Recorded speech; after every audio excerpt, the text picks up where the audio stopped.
प्रभु का धन्यवाद बस आज के दिन के लिए। आप सबको फिर से एक बार जय मसीह की और अनुग्रह किया परमेश्वर के चरणों में। और जिस विषय पर मैं बात करना चाहता हूँ वह है उद्धार। वर्तमान समय में कलीसियाओं में जब चिन्ह चमत्कार ये सेवकाइयाँ बढ़ गई हैं तो लोग इस महत्वपूर्ण विषय को लगभग भूल गए हैं या इसके व्यवस्थित ज्ञान को नहीं समझते। और आज मैं इसे आपके सामने जब प्रस्तुत कर रहा हूँ, आने वाले समय में और इस विषय से संबंधित बातों को मैं आपके सामने प्रस्तुत करूँगा। तो अर्थ को देखते हैं हम कि आखिर उद्धार का अर्थ क्या होता है। जब आप पुराने नियम को पढ़ते हैं, पुराने नियम उद्धार के बहुत सारे अर्थ हैं। उद्धार का जो मतलब होता है वो छुटकारे से होता है। कोई व्यक्ति संकट में फंसा है, संकट में फंसा है, उससे बाहर निकालना, बीमारी से बाहर निकालना। पुराने नियम बहुत सारे चित्र उद्धार के, लड़ाई में से, संघर्ष से बाहर निकालना, ये बहुत सारी ऐसी चीजें दी गई। लेकिन नए नियम में या कहीं संपूर्ण बाइबल में या खासकर नए नियम में जो प्रकाशन है वो इस बात का पाया जाता है पापों की क्षमा।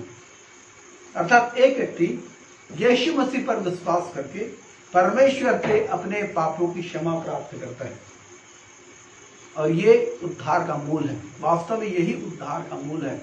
जब आप पुराने नियम के भी दिनों को देखेंगे तो जब परमेश्वर लोगों के पापों को क्षमा करते थे, अपनी नाराजगी दूर करते थे लोगों से, लोग आशीषों में बढ़ते थे। जब वो परमेश्वर के साथ चलने का इनकार करते थे, अपने मुख फेरते थे, पीठ फेरते थे, तब तक वो संकट में जाते थे और वो सकेती में पड़ते थे, गुलामी में जाते थे। और तब वो वहां पर संकट में पड़कर वो पुकारते थे और परमेश्वर को उद्धार करता था।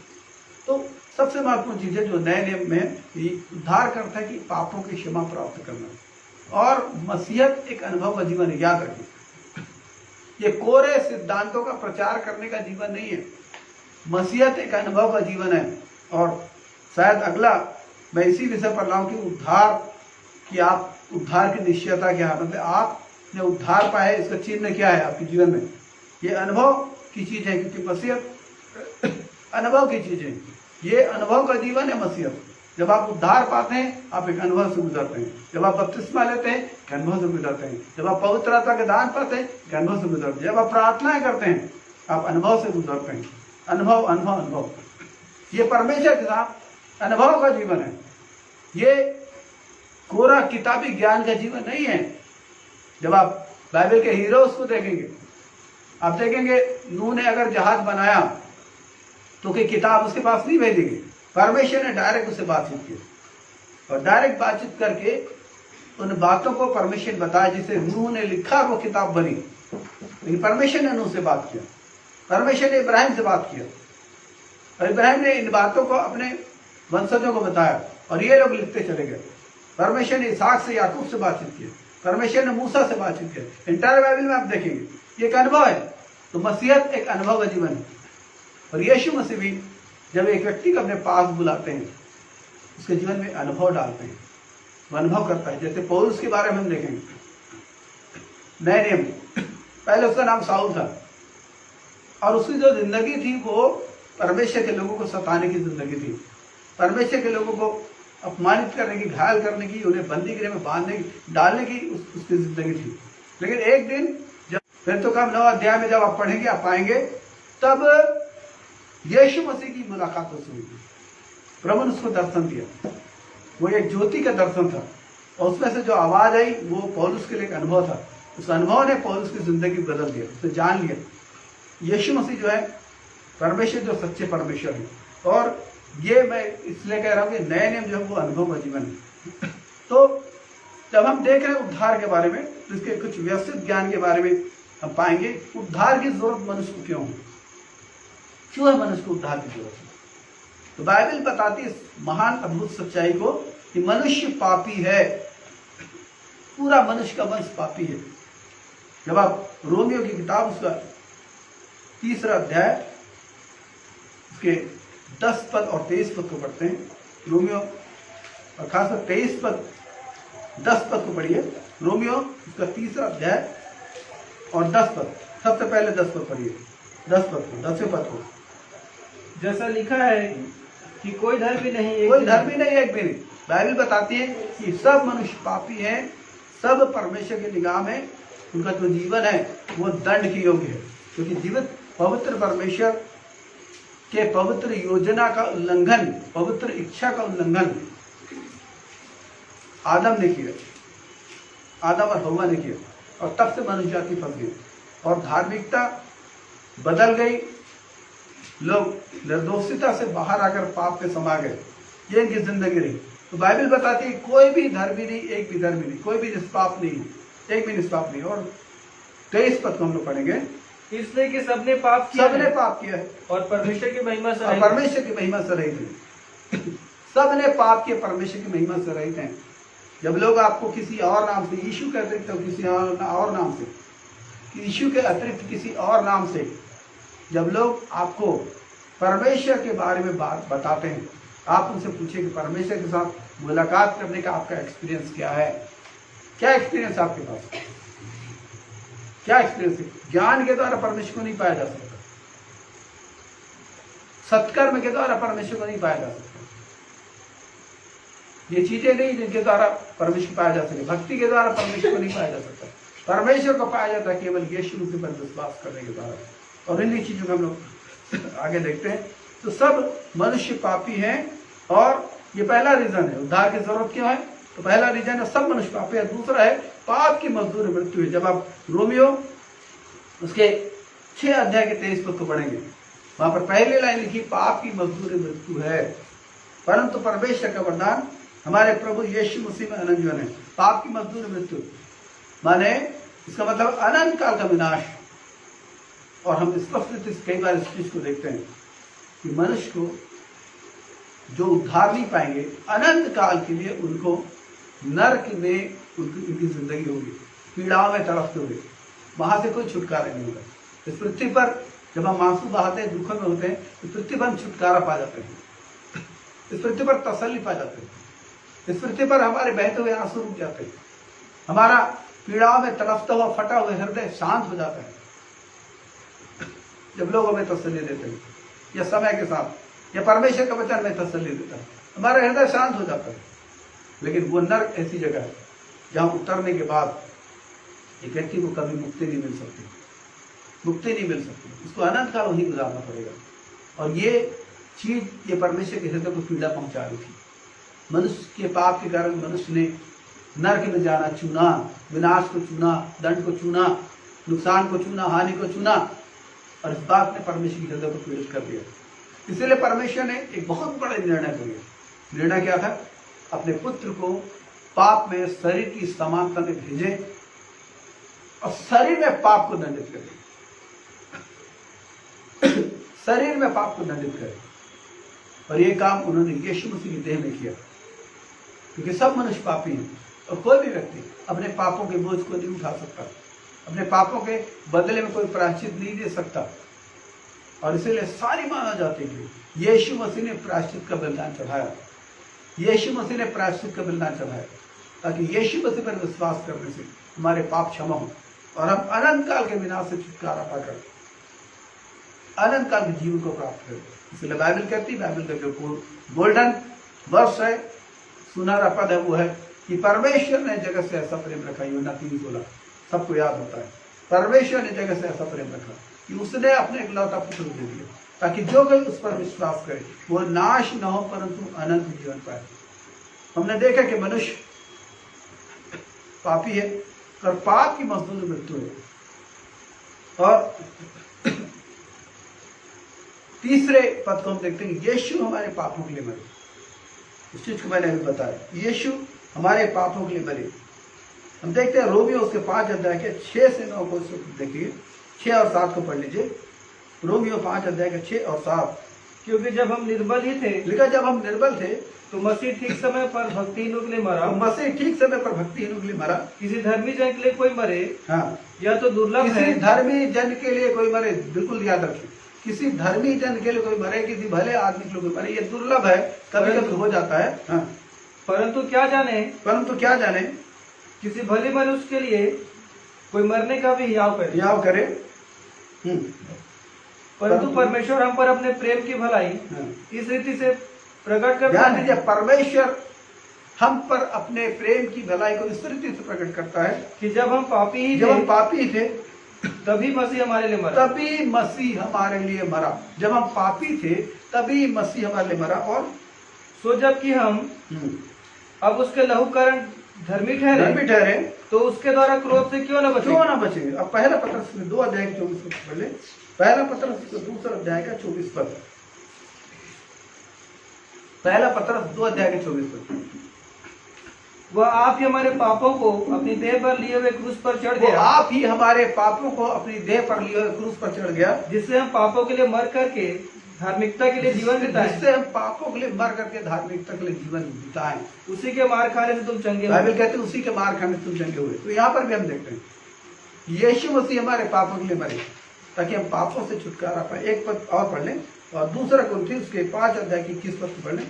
दूसरा कुरिन्थियों 5 अध्याय की 21वां पद पढ़ लें।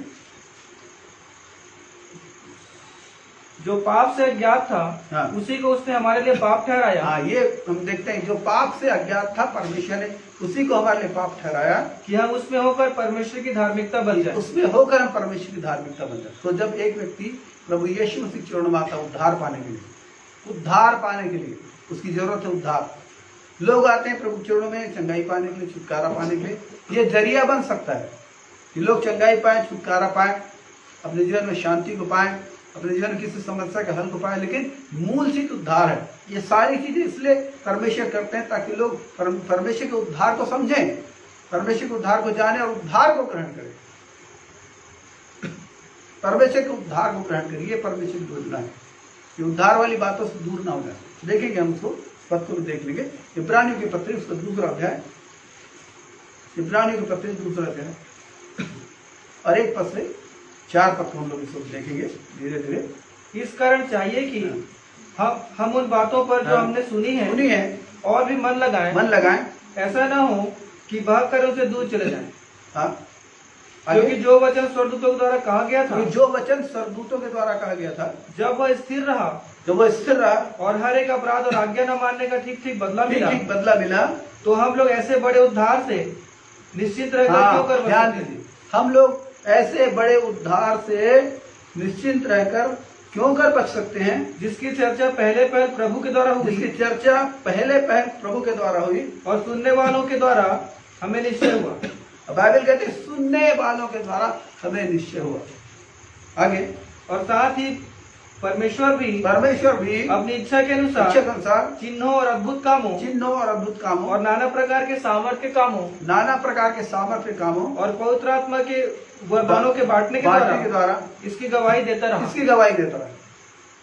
उद्धार की गवाही देता है।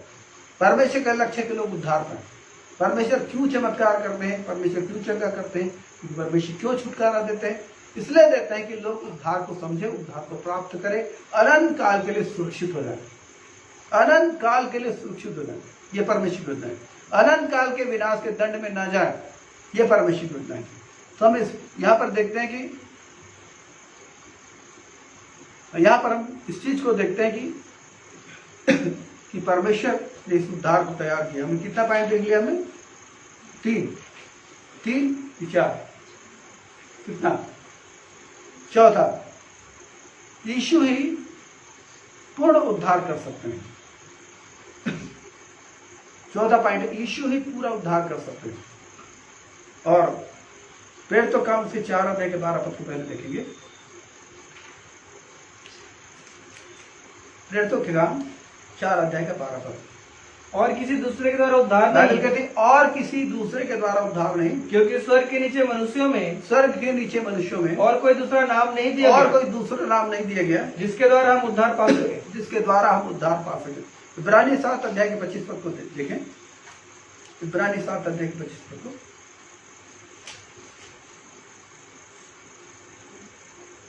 इसीलिए जो उसके द्वारा परमेश्वर के पास आते हैं, वह उनका पूरा पूरा उद्धार कर सकता है।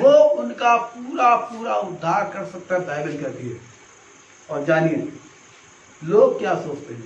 बाइबल के इतर जितने भी धर्म किताबें हैं, जितने भी मानव सिद्धांत हैं, सब यही बोलते हैं कि मनुष्य को उद्धार मिलेगा तो सत्कर्म से मिलेगा, अच्छे कर्म भलाई करने से मिलेगा। भलाई को परमेश्वर पसंद करते हैं, क्योंकि परमेश्वर की योजना है कि मनुष्य भलाई करे, लेकिन भलाई के द्वारा मनुष्य उद्धार पा नहीं सकता। अपने कर्मों के द्वारा, अपनी भक्ति के द्वारा, अपने त्याग के द्वारा, अपने दान के द्वारा, अपने धार्मिक क्रियाकलापों के द्वारा मनुष्य उद्धार नहीं पा सकता। मनुष्य को उद्धार पाने के लिए एकमात्र मार्ग है, वो यीशु मसीह। और यीशु मसीह ने बोला, यूहन्ना 14 अध्याय उसके परमेश्वर यीशु मसीह ने खुद बोला कि मार्ग और सत्य और जीवन मैं ही हूँ। यूहन्ना 14:6 में, बिना मेरे द्वारा कोई पिता के पास नहीं पहुंच सकता, और ये सत्य है। इसलिए मैंने बोला कि मसीहत अनुभव का जीवन है। कई लोग मुझसे डिस्कशन करते हैं, मैं उनसे एक बात बोलता हूँ कि आप प्रभु को पुकार के देखो, आप खुद समझ जाओगे। आपकी आत्मा खुद समझ जाएगी कि यीशु मसीह कौन है। आपकी आत्मा खुद जान जाएगी कि उद्धार क्या है। आपकी आत्मा खुद जान जाएगी। जब लोग डिस्कशन करते हैं तब मैं इस चीज़ को उनको बोलता हूँ। प्रभु का धन्यवाद, जब लोग प्रभु को पुकारते हैं प्रभु उत्तर देते हैं, क्योंकि वो प्यासे हृदय को तृप्त करना जानते हैं, तो प्रभु उनके जीवन को उत्तर देते हैं। तो और किसी के द्वारा उद्धार नहीं, और कोई दूसरा मार्ग नहीं है जिसके द्वारा उद्धार पा सके, केवल यीशु मसीह का। देखेंगे हम, और इफिसिया उसका 2 अध्याय उसके 8 और 9 पद को देखें क्या लिखा है। इफिसियों 2 अध्याय 8 और 9, क्योंकि विश्वास के द्वारा अनुग्रह से तुम्हारा उद्धार हुआ है। विश्वास के द्वारा, विश्वास करने के द्वारा परमेश्वर के अनुग्रह से तुम्हारा उद्धार हुआ है। और यह तुम्हारी ओर से नहीं, और ये मनुष्य की ओर से नहीं, वरन परमेश्वर का दान है। ये परमेश्वर का दान है, और न कर्मों के कारण, न कर्मों के कारण नहीं है। ऐसा ना हो कि कोई घमंड करे। ऐसा ना हो कि कोई घमंड करे। कोई घमंड नहीं कर सकता, कोई घमंड नहीं कर सकता। क्यों? कि उद्धार जो है वो एक उपहार है, परमेश्वर की ओर से महान उपहार है। उद्धार मनुष्य के लिए, मनुष्य के लिए एक महान उद्धार है। उद्धार एक उपहार है, और ये केवल यीशु मसीह पर विश्वास करने से होता है। अब अगला पद देखेंगे और 5वें पॉइंट में जाएंगे कि उद्धार के लिए विश्वास और अंगीकार करना जरूरी है। रोमियो 10 अध्याय उसके 9 और 10 को देखेंगे। रोमियो 10 अध्याय 9 और 10। यदि तो अपने मुंह से यीशु को प्रभु जानकर अंगीकार करे, यदि तू अपने मुंह से यीशु को प्रभु जानकर अंगीकार करे, और अपने मन से विश्वास करे, कि परमेश्वर ने उसे मरे हुए में से जिलाया, तो तू निश्चय उद्धार पाएगा। बाइबल कहती तो तू निश्चय उद्धार पाएगा। तो यदि आप उद्धार के अनुभव को पाना चाहते हैं, उद्धार में जाना चाहते हैं, पापों की क्षमा पाना चाहते हैं, और परमेश्वर के साथ मेल मिलाप को चाहते हैं, परमेश्वर की उपस्थिति में जीना चाहते हैं, प्रभु की उपस्थिति में अपना जीवन रखना चाहते हैं, आप चाहते हैं परमेश्वर के साथ रहे और वो आपको अनंत काल का जीवन दे, तो आपको एक काम करने की जरूरत है कि प्रभु के सामने आने की जरूरत है, और यीशु मसीह को मन से विश्वास करने की जरूरत है, मुंह से अंगीकार करने की जरूरत है। यहाँ पर इसी चीज को देखते हैं। उद्धार का सिद्धांत है, यदि तू यीशु को प्रभु जानकर अपने मन में विश्वास करे, अपने मुंह से अंगीकार करे, और अपने मन से विश्वास करे कि परमेश्वर ने उसे मरे से जिलाया, तो तू निश्चय उद्धार पाएगा। ये मेथड है, ये प्रक्रिया है। उद्धार केवल मसीह से, उद्धार केवल यीशु से, और यीशु मसीह के बलिदान के कारण ही उद्धार मनुष्य ने पाया है। ये मनुष्य के कर्मों के कारण नहीं है, ये मनुष्य के धर्म के कामों के कारण नहीं। तो उद्धार के लिए यीशु मसीह पर विश्वास किया जाता है। और अब अगले पॉइंट को देखेंगे और छठवें पॉइंट में आएंगे, और पापों को मानना है। उद्धार पाने के लिए जब आप यीशु मसीह पर विश्वास करते हैं, यीशु मसीह प्रभु है, तो पापों को मानना है, ये एक शर्त है। और पहले यूहन्ना उसकी 1 अध्याय के 7 से 9 को देखेंगे। मैं समझता हूँ 5 पद से हम लोग देख लें। पहला यूहन्ना 1 अध्याय 5 को पढ़ें। जो समाचार हमने उससे सुना और तुम्हें सुनाते हैं वह यह है कि परमेश्वर ज्योति है, और उसमें कुछ भी अंधकार नहीं। देखिए, अंधकार का मतलब क्या होता है? अंधकार का मतलब कोई स्थान नहीं। अंधकार का मतलब स्थिति होती है, एक मनुष्य के हृदय की स्थिति क्या है। या आज अगर आपने अभी तक यीशु से ग्रहण नहीं किया, आपके हृदय की स्थिति क्या है? आपके हृदय की स्थिति क्या है? क्या परमेश्वर ने यीशु के लहू के द्वारा आपके हृदय को शुद्ध किया? क्या प्रभु ने आपसे बातचीत किया? प्रभु ने आपको उद्धार के लिए निमंत्रण दिया, न्योता दिया? क्या आपने अपने जीवन में पापों की क्षमा का अनुभव को पाया? ये महत्वपूर्ण प्रश्न है, बहुत ही महत्वपूर्ण प्रश्न है, ताकि आप अपने उद्धार को चेक कर सके। अगला जो विषय मैं यही लाऊंगा कि एक उद्धार पाए हुए व्यक्ति में क्या क्या चिन्ह होते हैं, इसके द्वारा आप कंफर्म हो जाएंगे। और आप जो लीडर्स हैं, जो लोग दूसरों को सुसमाचार सुनाते हैं, वो भी उस विषय में आशीष पाएंगे कि लोगों को किस प्रकार जांचा जाए। क्योंकि प्रभु के एक महान दास ने बोला, मैं बीते सप्ताह उनका वीडियो देख रहा था, उन्होंने बोला या चर्च में बहुत गड़बड़ियाँ हैं, चर्च में बहुत गड़बड़ियाँ। और गड़बड़ियाँ इसलिए कि शैतान ने अपने दूतों को प्लांट किया है। शैतान ने चर्च में अपने दूतों को प्लांट किया है और इसीलिए बहुत सारी गड़बड़ियाँ चर्च में पाई जाती हैं। ये बात उन्होंने बोला। तो प्रभु का धन्यवाद, और आप इस विषय में सजग रहें। और यहाँ पर हम देखते हैं पापों को मारना है।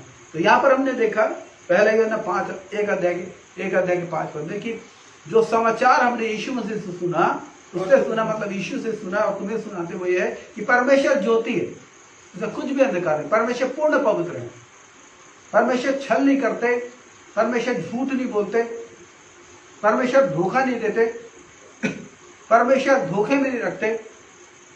परमेश्वर जो है वो भटकाने वाले परमेश्वर नहीं है, लेकिन परमेश्वर पवित्र परमेश्वर, परमेश्वर शुद्ध परमेश्वर। तो कोई भी अंधकार नहीं, कोई भी अंधकार नहीं, कोई भी अपवित्रता नहीं। 6 पद को देखें।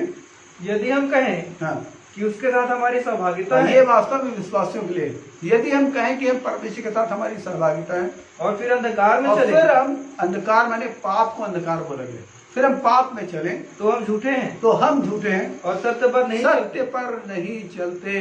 हाँ, और यदि जैसा वह ज्योति में है, लेकिन जैसा वह ज्योति में है वैसा ही हम भी ज्योति में चले तो एक दूसरे से सहभागिता रखते हैं और उसके पुत्र यीशु का लहू हाँ हमें सब पापों से शुद्ध करता है। ये तक पढ़े। यहाँ पर हम इस चीज को मैं बोल रहा हूँ, एक व्यक्ति जो यीशु मसीह को अपने मुक्तिदाता में ग्रहण करना चाहता है, वो जान लेता है, वो मन फिराता है पापों से, जो भी पाप जिनको जानता है अपने जीवन में, और वो एक निर्णय लेता है कि अब से वो अपनी जिंदगी को अपने तरीके से नहीं जिएगा, संसार के तरीके से नहीं जिएगा, अब से अपनी जिंदगी परमेश्वर के तरीके से जिएगा, पवित्रता में, शुद्धता में चलेगा, प्रभु की संगति में चलेगा, और वो करेगा जो परमेश्वर उसके लिए ठहरा है, वो करेगा जो परमेश्वर उसके लिए आदेशित करते हैं, निर्देश करते हैं। ये है मसीह का जीवन, ये मसीहत का जीवन है। तो उद्धार पाने के लिए केवल यीशु को प्रभु करके ग्रहण करने के बाद एक व्यक्ति का अपने गुनाहों को मानना है। और उसके बाद आखिरी पॉइंट हम देखते हैं, 7 पॉइंट, वो है बपतिस्मा। बपतिस्मा जिसके द्वारा एक व्यक्ति अपने जीवन को प्रभु हाथों में सौंपता है। मरकुस 16 अध्याय के 16 पद में लिखा है, जो विश्वास करे और बपतिस्मा ले उसी का उद्धार होगा, परंतु जो विश्वास नहीं करेगा वो दोषी ठहराया जाएगा न्याय के दिन में।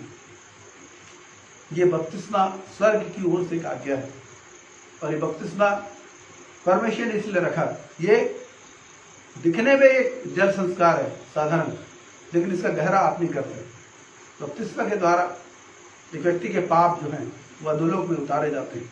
बपतिस्मा के द्वारा एक व्यक्ति को अनंत काल का छुटकारा दिया जाता है।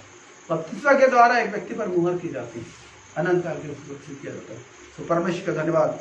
आज हमने उद्धार के विषय में विभिन्न बातों को व्यवस्थित रीति से देखा। हमने देखा कि सब मनुष्य पापी हैं और पाप की मजदूरी मृत्यु है, और यीशु मसीह हमारे पापों के लिए मरे, और यीशु ही पूरा उद्धार कर सकते हैं। और उद्धार के लिए विश्वास करना और अंगीकार करना जरूरी है यीशु मसीह को, और पापों से मन फिराना जरूरी है, ताकि आप प्रभु के साथ बने रह सकें।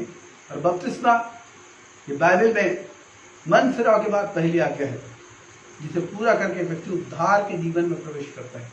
बपतिस्मा के द्वारा एक व्यक्ति उद्धार के जीवन में प्रवेश करता है। इस जगत के जीवन में उसे बार बार कठिनाइयों का सामना करना पड़ता है, बंधनों का सामना करना पड़ता है, और उसके लिए जरूरी है जब वो प्रभु के साथ आगे बढ़ता बपतिस्मा लेकर वास्तव में मसीह का हो जाता है। बाइबल कहती है जितनों ने बपतिस्मा लिया उन्होंने मसीह को ग्रहण कर लिया, मसीह को पहन लिया। तो बपतिस्मा के द्वारा हम मसीह को हो जाते हैं। सो प्रभु का धन्यवाद उद्धार के समय इस अध्ययन के लिए। और आने वाले सप्ताह में मैं सोच रहा हूँ मैं भाई नसीम से इस विषय में बात करूँगा, और आने वाले सप्ताह में संडे को डिक्लेयर करेंगे। हो सकता है 2 या 3 दिन की हम एक प्रार्थना सभा रखेंगे और उपवास भी कर सकते हैं। उसमें उपवास के दौरान प्रार्थना में जाएंगे ताकि हमारे चर्चेस खुल सके और जो परमेश्वर का काम रुका है आत्माओं को जीतने का वो आगे बढ़ सके, लोग भी आर्थिक लाभ पहुँच सके। तो प्रभु का धन्यवाद। आइए एक छोटी सी प्रार्थना करिए, छोटी सी प्रार्थना। पवित्र पिता, तो छोटी सी प्रार्थना मैं करूँगा, उसके बाद फिर हम सभा को समाप्त करेंगे। पवित्र पिता सामर्थ्य परमेश्वर माफी उद्धार करता यीशु के नाम से आपको छोड़ो माफी। धन्यवाद देते हैं क्योंकि आप अद्भुत और महिमा में परमेश्वर। धन्यवाद करते हैं आपकी करुणा के लिए, धन्यवाद करते हैं आपकी दया के लिए, धन्यवाद करते हैं आपके अनुग्रहपूर्ण आशीष के लिए। आपने दया की, करुणा की, अनुग्रह किया और शाम को अपने चरणों में आने का अनुग्रह दिया। धन्यवाद पवित्र परमेश्वर। प्रभु जी मैं आपकी प्रशंसा करते हैं, आपकी तारीफ करते हैं प्रभु जी।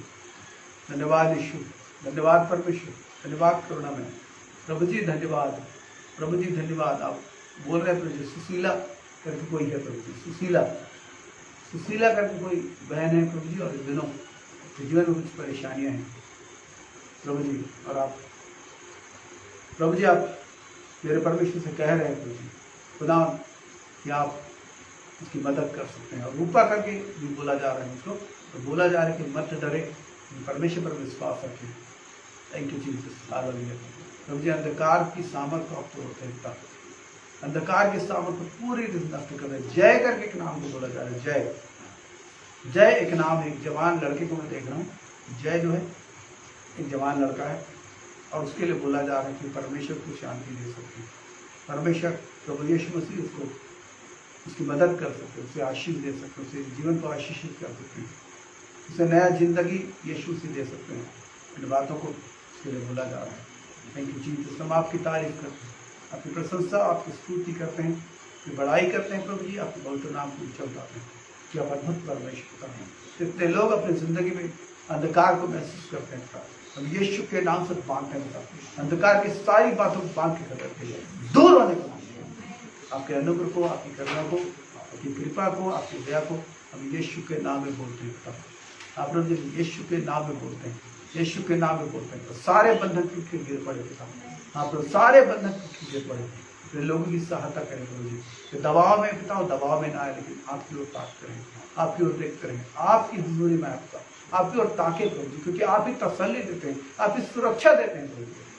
हाँ प्रभु जी, जब इज़राइल लाल समुद्र के किनारे था प्रभु जी, प्रभु पीछे से फिरौन की सेना ने आक्रमण किया प्रभु जी, और खुदा की बहुत ही भयंकर स्थिति थी प्रभु जी, जहां पर इस्राएलियों को समाप्त हो जाना था।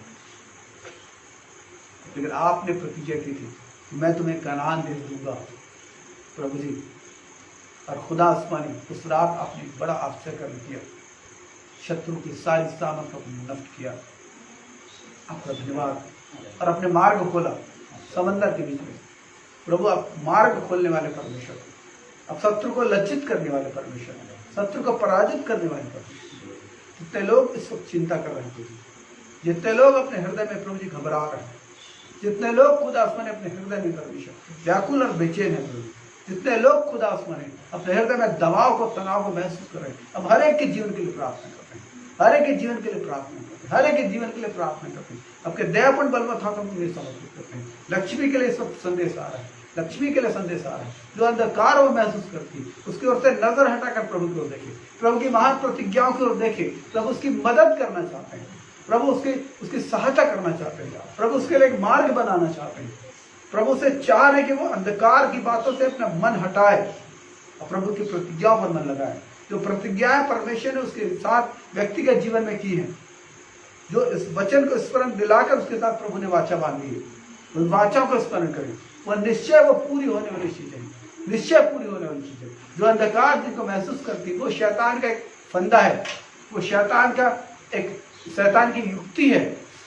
शैतान की युक्ति में ना फंसे, प्रभु पर विश्वास करें, शैतान का सामना करें, प्रभु उसे जय में लेकर जाएंगे। Thank you Jesus. इस वक्त आपने उस बहन को छुआ, पिता बेटी को छुआ और अपनी तसल्ली दे रहे हैं प्रभु। उसके हृदय को आपने उन्नत किया, आपका धन्यवाद यीशु, उन्नत किया, आपका धन्यवाद। हर एक जादू टोने की आत्मा को, हर एक तत्व की सामर्थ को यीशु के नाम से बांध के खदेड़ते हैं आपके लोगों की जीवन से दूर हो प्रभु। हम प्रार्थना करते हैं, लोगों जीवन को आशीष देते हैं।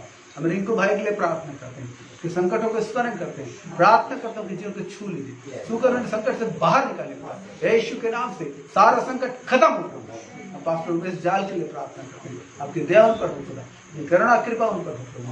पिता अपने दास को उन्नत करने वाले पर, हृदय को उठाने वाले पर आपकी करुणा, आपकी कृपा उनके साथ है प्रभु। आप प्रभु जी, आप कहते हैं कि मैं तुम्हें अनाथ नहीं छोड़ूंगा प्रभु। आप कहते हैं कि मैं तुम्हें अनाथ नहीं छोड़ूंगा प्रभु। आप उसे कहते हैं कि मैं तुम्हें अनाथ नहीं छोड़ूंगा। तुम्हारा मन न व्याकुल हो न घबराए, तुम चिंता न करो प्रभु। आप कहते हैं खुदा। Thank you Jesus. आपने कहा मैंने जो ठाना है मैं उसे पूरा करता हूँ प्रभु जी। आपका धन्यवाद, आपकी स्तुति हो, आपकी प्रशंसा, आपकी महिमा हो प्रभु। खुदा आपका धन्यवाद, अनुग्रहकारी परमेश्वर आपका धन्यवाद, उद्धार करता राजाधिराज परमेश्वर आपका धन्यवाद, महिमा में पवित्र परमेश्वर आपका धन्यवाद, करुणा में सामर्थ्य प्रभु जी आपका धन्यवाद। हाँ प्रभु जी, हाँ खुदा, हाँ प्रभु जी, हाँ परमेश्वर। यशायाह 50:10 कहते हैं प्रभु जी, यदि तुम अंधकार में चलते हो तुम्हें घबराने की जरूरत नहीं, क्योंकि आप उस वक्त भी वचन से हमसे बातचीत करते हैं प्रभु जी। हमारे हृदय को संभालते हैं, आपका धन्यवाद, आपकी करुणा, आपकी दया हमारे साथ है प्रभु जी।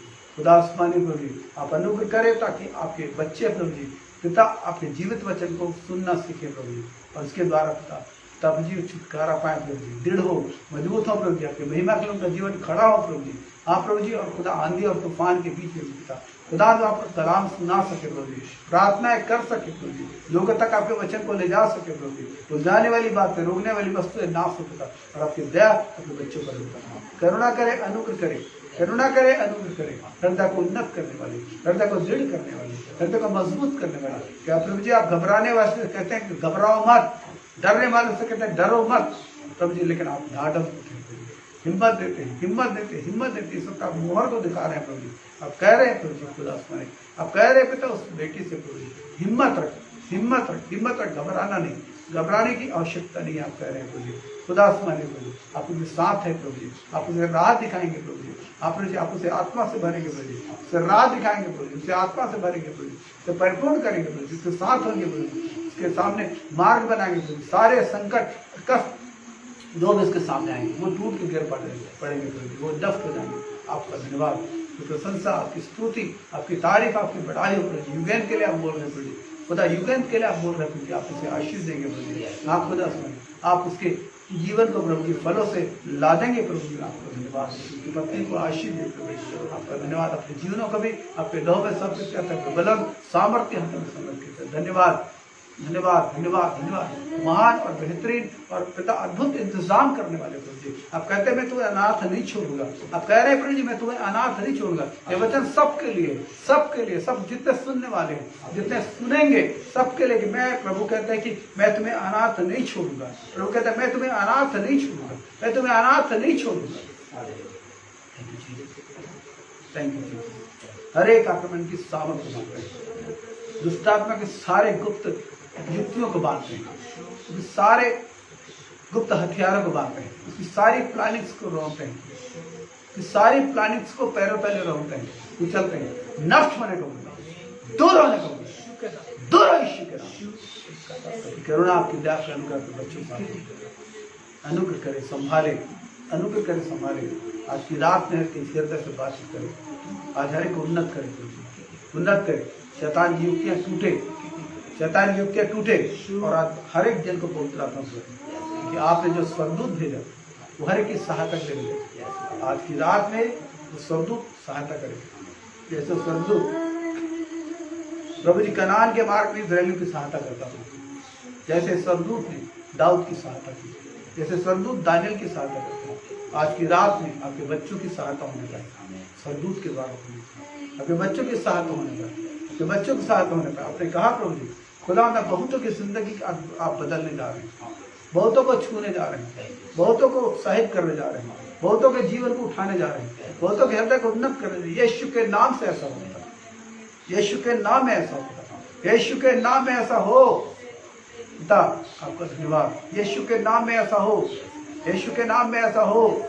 डराने वाली दुष्टात्मा, एक बेटी को दुष्टात्मा डराती है, डराने वाली दुष्टात्मा आज की रात में तुम्हें बांधते हैं, बेटी को लहू में देते हैं, उस बच्ची को लहू में देते हैं। वो ज्यादा उम्र की बच्ची नहीं है, वो 14-15 साल के लगभग की बच्ची हो, 12 से 15 साल की लगभग बच्ची है। मैं उसे फ्रॉक में देख रहा हूँ। Thank you Jesus. उसे एक दुष्टात्मा डराती रात में, यीशु के नाम उस बच्चे के जीवन को आशीष देते छूट बच्ची पर आपके लहू को डालते हैं, और दुष्टात्मा लोग उसे सताती, उसे बांधते हैं, खदेड़ते हैं। यीशु के नाम से तेरी सारी सांप को बांधते हैं, हुक्म देते हैं, आकाश से सुख के स्थान में प्रवेश करो। दूर हो जाओ उसके साथ से, दूर हो जाओ उस घर से, दूर हो जाओ उसके जीवन से। यीशु के नाम में तेरी सारी ताकत को तोड़ते हैं, यीशु के नाम में तेरी सारी सामर्थ को तोड़ते हैं, यीशु के नाम में तेरी सारी सामर्थ को तोड़ते हैं, सामर्थ को तोड़ते, तेरी सारी सामर्थ को तोड़ते हैं। यीशु के नाम में तेरी सारी सामर्थ। Thank you Jesus. परमेश्वर, परमेश्वर, परमेश्वर, थैंक यू जीसस। प्रभु नमः। परमेश्वर के लिए प्रभु का संदेश है, प्रभु उसके साथ है। Thank you Jesus. लाबादाबा, उसमें घबराने की जरूरत नहीं, प्रभु उसके साथ है, प्रभु उसके साथ है, प्रभु उसके साथ है। प्रभु ने जो प्रतिज्ञा उसकी रखी है, वो प्रतिज्ञाओं को परमेश्वर पूरा करेंगे। प्रभु कह रहे हैं कि वो प्रतिज्ञाएं उसके जीवन के लिए परमेश्वर रखे, उन्हें पूरा करेंगे, तो शांति देंगे, तो शांति देंगे, तो शांति देंगे, उसके परिवार में शांति देंगे। प्रभु कह रहे हैं उसके परिवार में शांति देंगे। Thank you Jesus, thank you father. धन्यवाद यीशु, परिवार में शांति हुई, हालेलुया। बच्चों के जीवन में शांति हुई, थैंक यू जीसस। रश्मि के जीवन में शांति हुई, थैंक यू जीसस। प्रभु ने रीबा बाबा, शाबा बाबा, हेबे बेबे बेबे, सिबे बेबे, हमारे मखना तो दी दोबारा बाबा बाबा बाबा, इवन याद शब बाबा बाबा खना था की। हम आपका धन्यवाद करते हैं, हम आपकी स्तुति करते हैं, हम आपकी प्रशंसा करते हैं, हम आपकी बड़ाई करते हैं, और पवित्र नाम की महिमा देते हैं। मीची के लिए प्रभु बोल रहे हैं, मीची के लिए बोल रहे हैं, मीची के लिए बोल रहे हैं, तो तेरी सारी सकती को तोड़ डालूंगा। Thank you Jesus, thank you Jesus. धन्यवाद यीशु, धन्यवाद। मैं तेरी सारी सकती को तोड़ूंगा, सारे अंधकार को मिटाऊंगा। मेरी ओर देखा बोल रहे, मेरी ओर देख, हिम्मत कर, साहस कर। Thank you Jesus. देवा बाबा इमेने याद बशा बाबा, इमेने कब खना था दीदी बाबा, एबेरे याद बशा बाबा। बीमारी की सारी ताकत चली जाओ, लोगों के जीवनों को छोड़कर चले जाओ, हमारे लोगों के जीवन को छोड़कर चले जाओ, हमें छोड़कर चले। बीमारी की सारी ताकत जाओ, टूटे, नाश हो, बीमारी की सारी सामर्थ नाश हो। उपाय करने वाले परमेश्वर, अनुग्रह करने वाले परमेश्वर, सब बातों के आपका धन्यवाद, सब बातों के आपका धन्यवाद, सब बातों के आपका धन्यवाद, सब बातों के आपका धन्यवाद, सब बातों के आपका धन्यवाद। Yes my Lord. पिता आपके लोगों के खिलाफ खड़े होने वाले तंत्र मंत्र जादू टोने की सामर्थ को बांधते हैं, कदर दें, सारी युक्तियों का नष्ट करते हैं, सारी युक्तियों का स्थल घोषित करते हैं। यीशु के सामर्थ का नाम रबा नबा। आपके लोगों को शांति और आराम मिले, आपके लोगों को शांति और आराम मिले, आपके लोगों को शांति और आराम मिले। पिता आपके लोगों को शांति और आराम मिले। हाँ प्रभु, खुदा देश में सारा बोझ चला जाए, सारा बोझ चला जाए, सारा बोझ चला जाए, सारा बोझ चला जाए, सारा बोझ चला जाए, सारा बोझ चला जाए। यीशु के नाम में चला जाए सारा बोझ, यीशु के नाम में चला जाए सारा बोझ। सामर्थ्य और महाचमत्कार आपके लोगों के जीवन में आने जा रहे हैं। जिन घरों में प्रभु के लोग अपने जीवन में दबाव को महसूस करते हैं, उन घरों में छुटकारा आ रहा है। अपनी नजर प्रभु को लगाइए, अपना जीवन का समर्पण फिर से नया कीजिए, अपने विश्वास को नया कीजिए, अपने पैरों की धूल, अपने कपड़ों की धूल झाड़ दीजिए, धूल झाड़िए। कि मैं प्रभु को आपके दरवाजे पर देखता हूँ, प्रभु को आपके दरवाजों पर देखता हूँ। Thank you Jesus, hallelujah. सब अब थैंक यू जीसस, आपका धन्यवाद। सब भाई बहनों को अपनी आंसू दे, अनुग्रह में संभाले, महिमा आदर आपको मिले, यीशु मसीह के मीठे नाम से आमीन। अब हमारे परमेश्वर पिता का प्रेम, प्रेमी प्रभु यीशु का अनुग्रह, पवित्र आत्मा की शांति, सरलता हमें सारे के साथ हर एक हमारे भाई बहनों के साथ अब से लेकर प्रभु यीशु मसीह की दोबारा आगमन तक लगातार होते रहे। आमीन आमीन आमीन। प्रभु आप सबको आशीष दे, प्रभु आप सबको आशीष दे। प्रभु का धन्यवाद। एक सुजाता एक नाम प्रभु ने अभी दिया, सुजाता दिया एक नाम, एक प्रेरणा करके एक नाम प्रभु ने दिया। इनकी चीज प्रभु कह रहे हैं थैंक यू लॉर्ड हालेलुया। प्रभु कह रहे हैं मैं इनके साथ हूँ। प्रभु कह रहे हैं मैं इनको ये असमंजस से बाहर निकालूंगा, ये डाउट्स को क्लियर करूंगा। प्रभु कह रहे हैं मैं इनको उन्नत करूंगा। Thank you Jesus. प्रभु का धन्यवाद। और आज शुक्रवार है, परसों रविवार है। रविवार को सुबह 9 बजे फिर से हम लोग मिलेंगे और बाइबल अध्ययन करेंगे और उसके बाद हम आराधना करेंगे, बाइबल अध्ययन करेंगे। प्रभु अपनी उपस्थिति को आज के दौरान उस दिन भी हमारे बीच में रखेगा। प्रार्थना करें, अपनी आंखें प्रभु की ओर लगाएं, चिंता ना करें, फिक्र ना करें। समस्या चाहे जितनी बड़ी हो वो यीशु मसीह से बड़ी नहीं हो सकती। आपने जो अनुग्रह पाया है अनुग्रह से बड़ा नहीं हो सकता। और आप जितने लोग अपने जीवन में समस्याओं को महसूस करते हैं, मैं उनको पहला कुरिन्थियों के 10 अध्याय के 13 पद को बताना चाहता हूँ। आज फिर आपने पढ़ें, शांति पाए, प्रभु आपको शांति दी। महिमा आजाद प्रभु जी आपका धन्यवाद। सारी महिमा सारा आदर हमारे प्रभु के लिए। धन्यवाद। जय मसीह। प्रभु आप सबको आशीष दे।